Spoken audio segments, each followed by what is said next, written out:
Oh, geez, is it live? Sorry, guys. I got new software and new hardware, and everything is needing reset, and I have to call all the places about all the things. I turned the light on. I don't know if it's helping much. So we're getting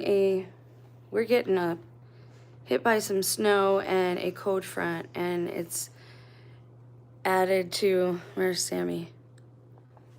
The collective dog misery in the house because little girl's in heat and Sam is a big pit bull, and that's just not copacetic. So they're not able to be non-frustrated, and it's been a trying several days, and I'm very sleep deprived, lackluster, and yeah. So this is actually a very important video though. So hopefully things work all right. If not, I will just do it again and re-upload it again. But let me make sure that the comments are looking good. I'm gonna kind of dive into the message in case anyone shows up after the video actually posts itself. I wrote one note here because I'm gonna do a journal entry for this. I have to do a journal entry for this. You understand what I mean when I get into the message. But I want you to know, even though this is a rough video draft, that it's true, and I know it to be true, and I think that if you pray on it, that you'll know it to be true as well. And so I'm gonna touch base on a couple of things here. Maybe I shouldn't have titled it. It always seems to do better. Wonder what that button does. It's sad that these buttons only come up when you're actually doing a live, and then if you want to test it, you don't know what it's gonna do unless you touch it. Yeah, I don't know what that'll do. So I had, most of you know, like from my testimony, I was raised a cradle Catholic, but when I was young still, because there was 2 sets of pictures of a baptism for me, I asked my parents, why is there 2 baptisms? I have 2 birth certificates, all that stuff. Why is there 2 of these? And I was very young when it happened, but we went from being Catholic to being Roman Catholic. Now, most of you know that my dig has been for the roots and the origin of the church, like what did Christ, what is mapped off of his, what is templated off of his life. And growing up Catholic, I'm assuming I'm not just assuming, like the notes and the ecclesiastical history all leads back to Catholic, but please understand this. I had left the church for about 20 years after getting all my sacraments, yes, even the last rites except for marriage. About the age of 16, 15, I left because my parents would no longer take me to church, take me to catechism, all these things. And you don't have a choice when you're that young, you do what you do. I grew up knowing that there was one church, just one. And for me, that was Catholic. But when I got a little older, the Roman was added on. Now, this part of my testimony could get very strange. I'm going to leave a part of that off for a minute and focus on the meat of this message because it is very important. And I am going to do a journal entry on it. I have my journal, nice, neat writing this time because that's what the Lord asked me to do. I'm going to start just blocking bots and stuff because I'm just not tolerating them anymore. I'm not going to deal with that. I'm not going to deal with people trying to make it look like I have an audience or don't have an audience. I'm just going to do what God has asked me to do and go from there. Calm down, Sammy. Like I said, we've got a wild kingdom here until little girl's done with her time, so that's what we're dealing with. Okay, so when that happened, when it went from Catholic to Roman Catholic, I turned 15, 16, and then I had left and stopped going to regular attendance. When I moved to Ohio and became an adult, then I'm seeing all these other denominations. And none of the churches, you know, when you're brought up a certain way, the churches to me don't look like churches. They look like schoolhouses. They look like regular buildings. So I'm starting to learn that there's all these other denominations. Well, I have to make you understand that I've been looking for the root of the church, and I know that there is one church and that it also is just a body of believers and not necessarily a specific denomination. I am not talking to the chat. No, it's not pre-recorded. My dog is in heat. I have to do it this way. It has to be quick. I have actual documentation because I do journal. Yes, I talk to the Lord, and I'm going to turn the comments off because I'm just not, I have to focus on what I'm talking about here and respect your time and not get off track. Because again, Wild Kingdom is trying to happen in my house, and I can't allow that to happen right now. The dogs are separated. Sammy, thank you. Okay, so then I'm learning about these different denominations. Now Fatima for any Catholic school child is a big deal. It's a big prophecy when you learn about it. Every child growing up in catechism in Catholic school learns about it. It was 3 children who were in Portugal in Fatima, and they received a vision of Our Lady, which is Mother Mary, the mother of Jesus. And there were these things that we were supposed to do to avoid chastisement. Now, I have had chastisement, and it's still kind of ongoing, and I have had am having the illumination of conscience. I talk about that in other videos where I think it's kind of, it comes in waves for groups of people, for humanity actually. But anyways, back to the point. There are these secrets that were kept about Fatima, and one of the girls, they kept under tight guard basically at the Vatican. They even made her take a vow of silence at one point so she would not spill the 3rd secret of Fatima. The 3rd secret of Fatima is not it is a secret, but it's right in front of us. This whole time I've been thinking, I'm missing something. Things still don't feel right. And by feel, I don't mean temporal feelings. I mean in my heart of hearts, looking for the true church, looking for the faith. I'm like, something still feels off. I still feel like I'm going to dress rehearsal. Something's still not right. And I'm seeing these icons, right? And I'm starting to look into iconography. Now, again, God is leading me, and I'm not knowing what is happening. This all just coalesced 5 minutes before I went live with you guys.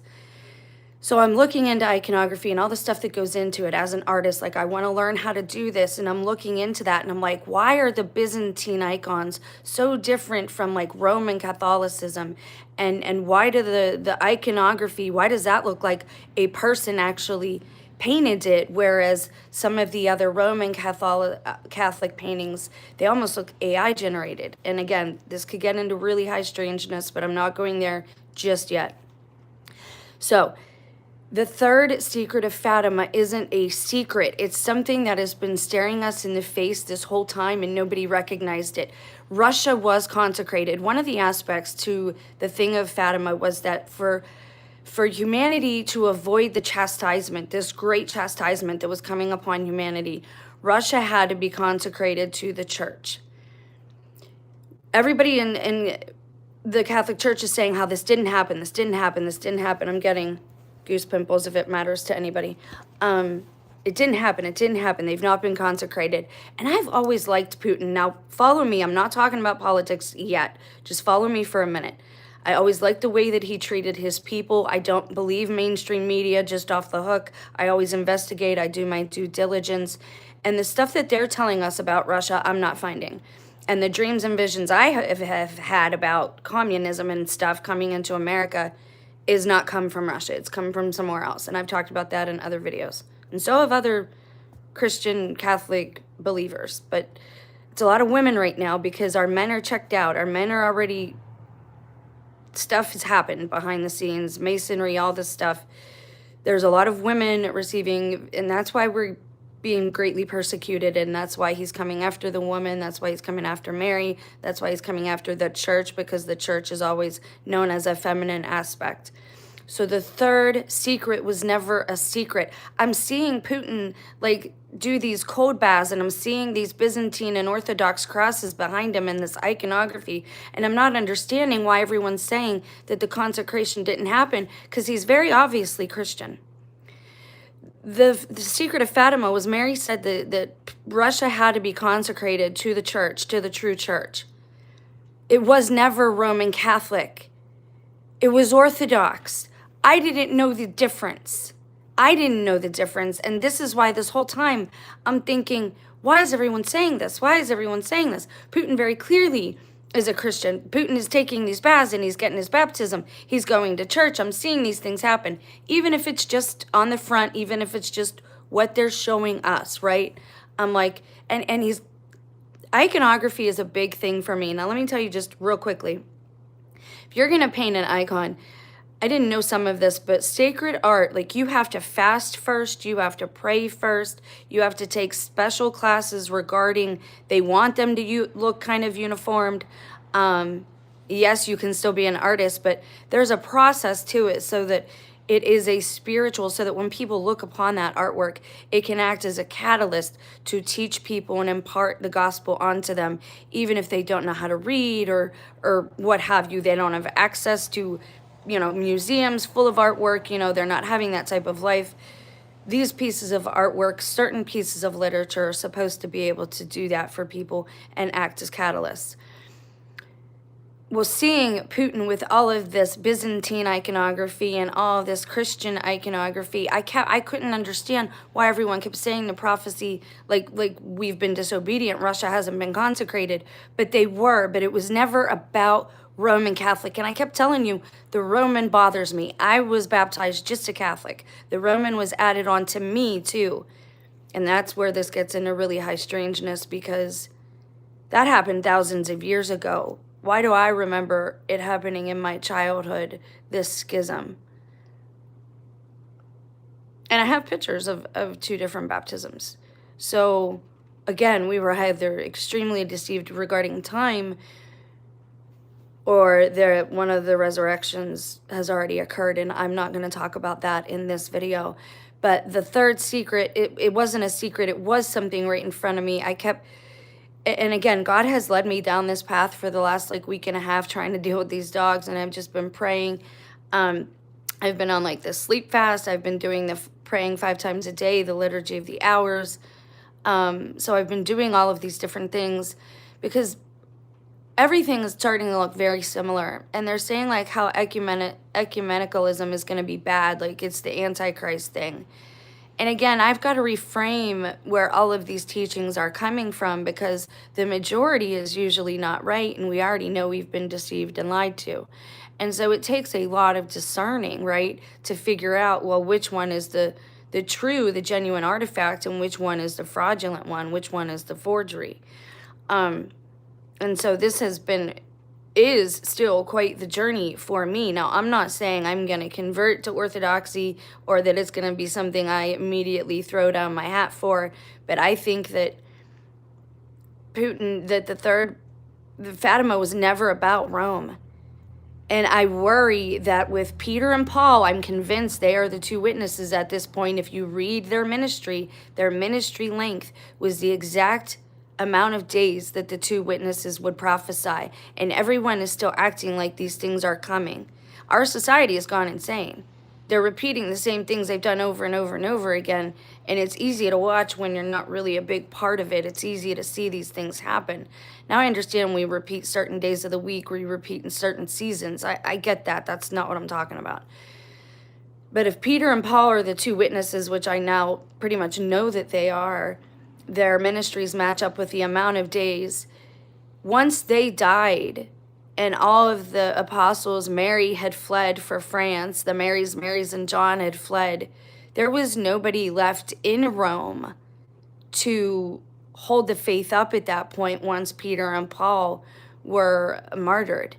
And so if that is true, then I've been right about that part all along, that the Rome added on to there, that's where the Antichrist is going to come from, that belief system of Rome, of the Roman centurions and gladiators. And if you can't see that played out in our society everywhere, we still have the Colosseums, it's called football now instead of gladiators, right?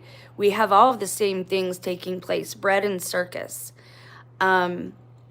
And the worst of the worst things, the people who are actually being persecuted, probably unto death, we're not seeing, because they're never going to televise things like that. And they want people in a state of fear, and they want you waiting on Messiah, not believing that he will come. And again, this is not just with my study, but I know that Paul and Peter are the two witnesses, and now I know that Mary and Fatima, she was not talking about the Roman Catholic Church. She was talking about the original Catholic Universal Church, which now is called Orthodoxy, but Catholic Universal, just not the Rome. And that's pretty much all I have for this video. I've got to deal with my dogs. I've got to continue to deal with this situation, and I've got to, Mary imparted it to me that I've got to write this out into my journal, so I've got that to do. And I will probably do another video on this that's more brought together. I'll write it right, how I'm supposed to write it. All I know right now is the title, but I had to get this out because things happen so quickly. I'm not a saint or person on a platform that anyone is going to give any regard or listen to me much about. So the sooner I get the messages out, the sooner they can kind of just go into the collective consciousness that is the internet and, go from there. But it was never about Roman Catholicism. It was always about, yes, the Catholic, the Universal Church, which started as traditional. And here I am on this search for tradition, and I was still in the false church. I think it's, that tradition, if we have a name for it at all at this point, is some type of universal, Catholic, meaning universal, Orthodoxy, meaning traditional. So today it's called Catholic Orthodoxy. But I don't know, I'm just flabbergasted at what God has been revealing to me lately. And that's the piece that I was missing. I know something's right in front of me. I know I'm missing something that's right in front of me. What is it? And right now, at this point in time, everything you're seeing on TV, like the churches on the screen, they're all kind of going through it. And we can't just always blame the demonic. This is God allowing this to happen. And it is very supernatural. And by that, I mean uber natural, like God's doing it. I think that was it for this video. It was just about Fatima. Oh, there's something else. Again, like I said, God's revealing a lot. Maybe my time is coming soon to cross the veil. I don't know. But there's going to be another video too where I'm going to look at something that most people are going to disagree with and you're not going to like. But remember, we're coming into a time where there is still this strict dichotomy, dark, light, false, true. And so you're going to see a fake version of everything. And we have to pick these things apart if discernment isn't something that we can use on a superficial level. We have to pick them apart and investigate and study to show ourselves approved. But what I can tell you about this other aspect of this message is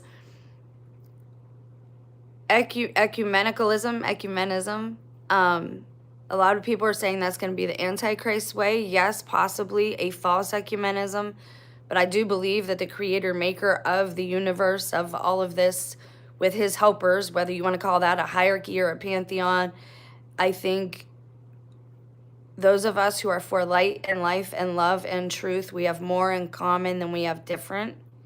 And I think we have to stop allowing ourselves to be divided, because I think that the creator, maker, fabricator, baker of the universe, he, she, they, them, and yeah, I know that sounds like I just went crazy there, because again, there's a false front to everything.